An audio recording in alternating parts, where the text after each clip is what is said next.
শাবান মাস হলো রমাদানের আগের মাস।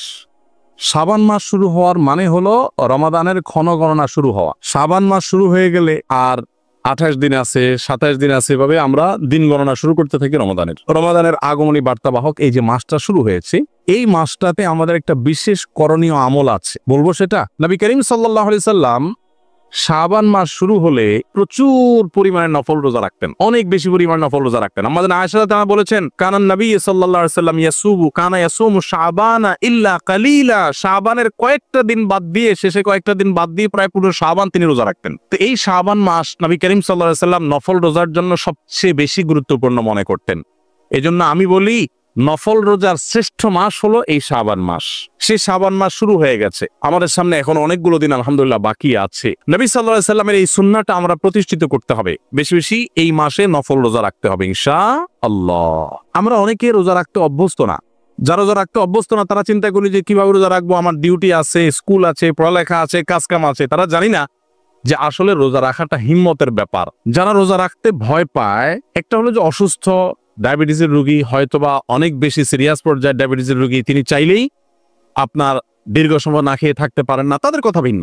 ওরকম সিরিয়াস পর্যায়ে যদি না হয় তাহলে সেক্ষেত্রে না খেয়ে থাকতে পারাটা এটা কষ্টের, কিন্তু এরকম কষ্ট না যে আমরা অনেকে সাহসই করতে পারি না। আপনি যদি টানা 10 দিন 20 দিন রোজা রাখেন, আপনার সাময়িক কষ্ট অনুভব হতে পারে, কিন্তু আপনি আস্তে আস্তে যখন অভ্যাস হয়ে যাবে আপনার, তখন দেখবেন রোজা রাখাটা আপনার জন্য একটা বেশ তৃপ্তিদায়ক, আনন্দদায়ক এবং মজার একটা ইবাদতে পরিণত হয়েছে। ভাইরা আমার, এখন তো ডাক্তাররা আমাদেরকে ফাস্টিং করতে বলে, তাই না? না খায়া থাকতে বলে ডাক্তাররা। প্রিয় নবী সাল্লাল্লাহু আলাইহি সাল্লাম যে রোজার বিধান আল্লাহর তরফ থেকে আমাদেরকে দিয়ে গেছেন, এটা যে আমাদের স্বাস্থ্যের জন্য এত উপকারী, আমাদের শরীরে যে অতিরিক্ত মেদ, চর্বি এগুলা জমে যায়, এগুলো যে গলা দরকার, এই গলার প্রয়োজনে আমাদের মাঝে মধ্যে লম্বা টাইম ফাস্টিং করা দরকার। এটা ডাক্তাররা বলার পর আমরা এখন এটার গুরুত্ব বুঝি, যে লম্বা সময় না খায় থাকলে আমাদের এই চর্বিগুলো বার্ন হয়, ওইগুলা আমাদের খাদ্যের কাজ দেয়। আমি এই জন্য বলি, আল্লাহ রাব্বুল আলামিন আমাদেরকে যে সৃষ্টি করেছেন, এটা হাইব্রিড গাড়ির মতো সৃষ্টি করেছে।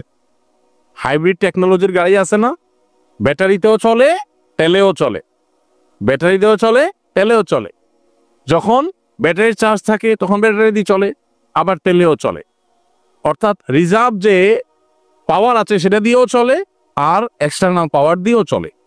ঠিক একইভাবে আল্লাহ তাআলা আমাদের যে সৃষ্টি করেছেন, আমাদের শরীরের মধ্যে এরকম চলার মতো চর্বি মেদ যে জমে থাকে, এগুলো বহুদিন চলার মতো আমাদের শরীরে ব্যবস্থা আছে।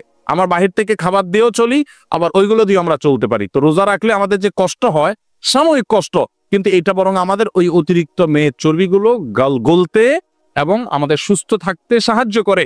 নবী সাল্লাল্লাহু আলাইহি সাল্লাম সেজন্য সপ্তাহে 2টা রোজা, সোমবার বৃহস্পতিবার, আর মাসে 3টা রোজা, আইয়ামে বীজ, চন্দ্র মাসে 13, 14, 15 ঈদ রোজাগুলো নিয়মিত রাখতেন।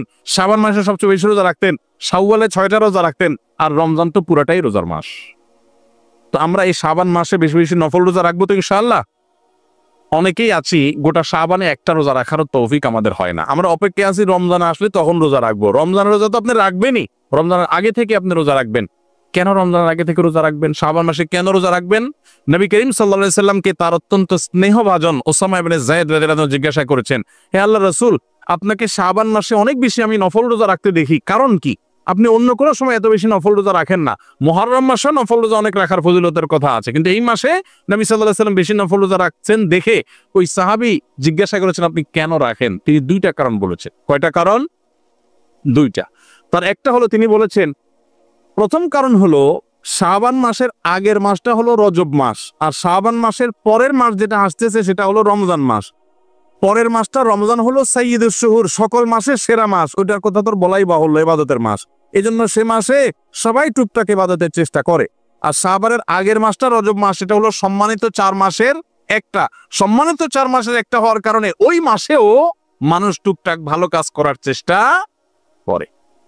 কিন্তু মাঝে পড়ে এই যে শাবান মাসটা, এই মাসটাতে মানুষ নেক আমল করতে পারে না, এই মাসটাতে মানুষ ভালো কাজ করতে পারে না, এই মাসটাতে মানুষ অনেকেই তারা গাফেল থাকে। নবী সাল্লাল্লাহু আলাইহি সাল্লাম, আমি চাই যে এই মাসে যেহেতু কেউ ইবাদত বন্দেগী করার প্রতি খুব একটা আগ্রহ দেখায় না, মনোযোগ দেখায় না, তো আমি যেন এই মাসে একটু ভালো করে আগ্রহ করে ইবাদত বন্দেগী করে নেক আমল করি, তাহলে আল্লাহ রাব্বুল আলামিনের কাছে ওই যে অবহেলিত সময় যখন কেউ করে না তখন করার একটা গুরুত্ব আছে। যেমন ভোর রাতে সবাই ঘুমায় থাকে, তখন তারা তাহাজ্জুদ পড়লে অনেক বেশি মর্যাদা পাওয়া যায়।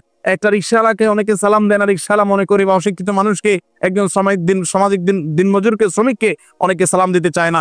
এই জন্য আপনি যদি আগ বেড়ে তারা সালাম দেন তাহলে এক্সট্রা সওয়াব পাবেন, যেহেতু অবহেলিত। এই জন্য নবী সাল্লাল্লাহু আলাইহি ওয়াসাল্লাম এই অবহেলিত মাস হওয়ার কারণে এই মাসে বেশি গুরুত্ব দিয়ে রোজা রাখতেন। এক।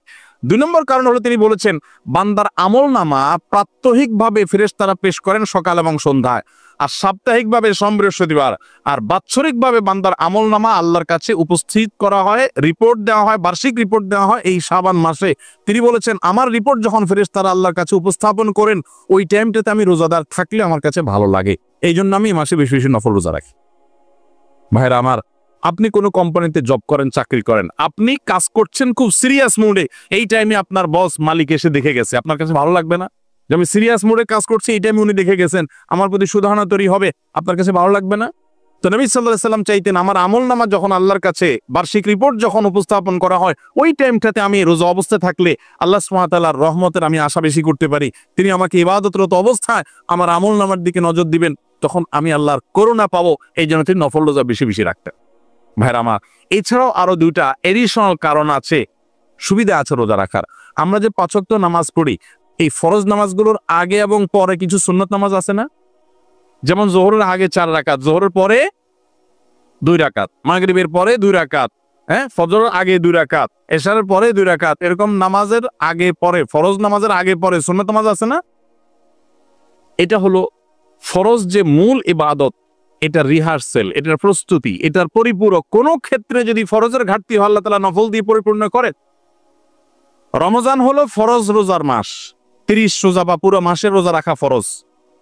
নামাজের যেরকম আগে পরে সুন্নত নামাজের ভার্সন, সুন্নত ভার্সন আছে, সুন্নত অপশন আছে, রোজার ক্ষেত্রেও সুন্নাহ রোজার ভার্সন, ফরজ রোজার ভার্সনটা তো রমজান মাস, আর তার আগে এবং পরে, রমজানের আগে হলো শাবান মাসে বেশি বেশি নফল রোজা রাখা, আর রমজানের পরে হলো শাওয়ালের 6টা রোজা রাখা।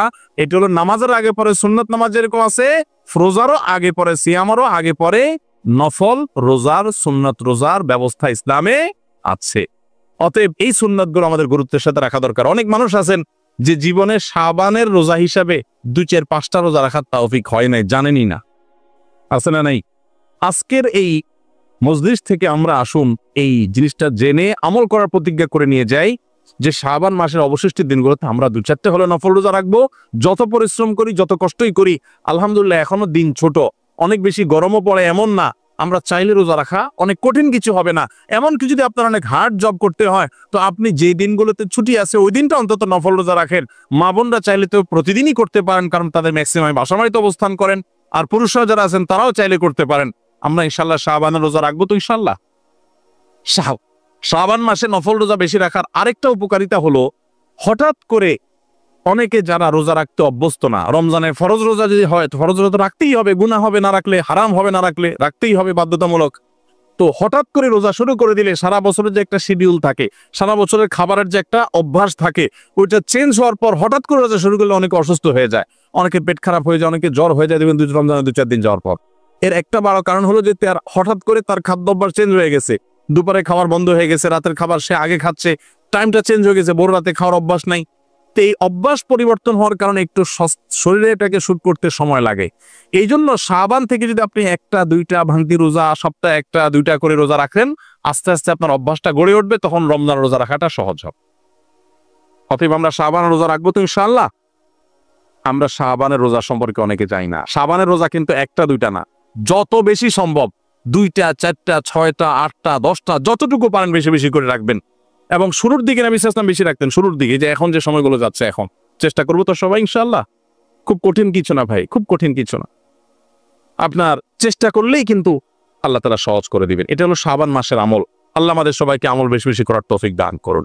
এই রোজাটা রমজানের প্রস্তুতির অংশ, রমজানের প্রস্তুতির অংশ। সবাই রাখবো তো।